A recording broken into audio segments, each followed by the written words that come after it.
Bismillahirrahmanirrahim. Raditu billahi robba wa bil islami dina wa bi Muhammadin nabi wa rasulah. Assalamualaikum warahmatullahi wabarakatuh. Saya Yarni Kasim, mahasiswi dari Universitas Muhammadiyah Maluku Utara, Fakultas Ekonomi Program Studi Akuntansi. Saat ini menempuh semester 5 untuk memenuhi tugas mata kuliah metode penelitian. Di sini saya membahas perbedaan pendekatan ilmiah dan pendekatan non-ilmiah. Baik, perbedaan pendekatan ilmiah dan pendekatan non-ilmiah beserta contohnya. 1. Definisi pendekatan ilmiah dan non-ilmiah. Kedua, perbedaan pendekatan ilmiah dan pendekatan non-ilmiah. Yang ketiga, contoh pendekatan ilmiah dan pendekatan non-ilmiah. Oke, baik. 1. Definisi pendekatan ilmiah dan non-ilmiah.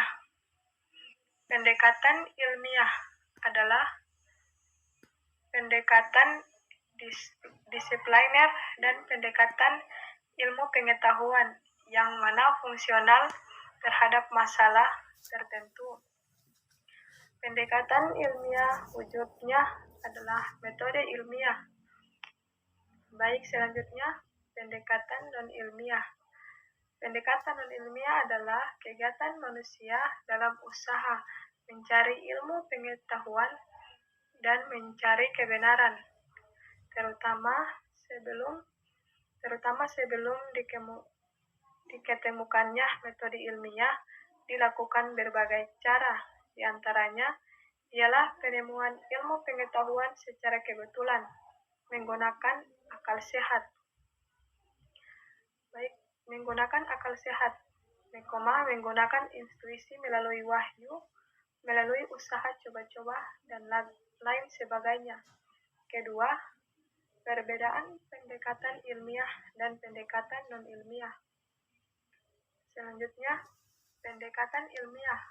Yang pertama, perumusan masalah jenis dan spesifik. Yang kedua, masalah merupakan hal yang dapat diamati dan diukur secara empiris.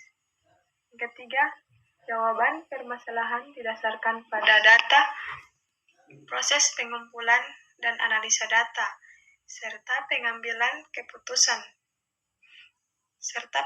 keputusan berdasarkan logika yang benar.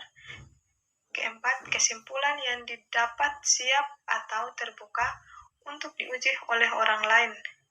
Yang berikutnya, pendekatan non-ilmiah. Pendekatan non-ilmiah, perumusan masalah yang kabur atau abstrak. Kedua, masalah tidak selalu diukur secara empiris dan dapat bersifat supranatural atau dogmatis. Yang ketiga, jawaban tidak diperoleh dari hasil pengamatan data di lapangan. Berikutnya, keempat, keputusan tidak didasarkan pada hasil pengumpulan data dan analisis data secara logis. Kelima, kesimpulan tidak dibuat untuk diuji ulang oleh orang lain. Baik, berikutnya tiga contoh pendekatan ilmiah dan non-ilmiah. Yang pertama, pendekatan ilmiah.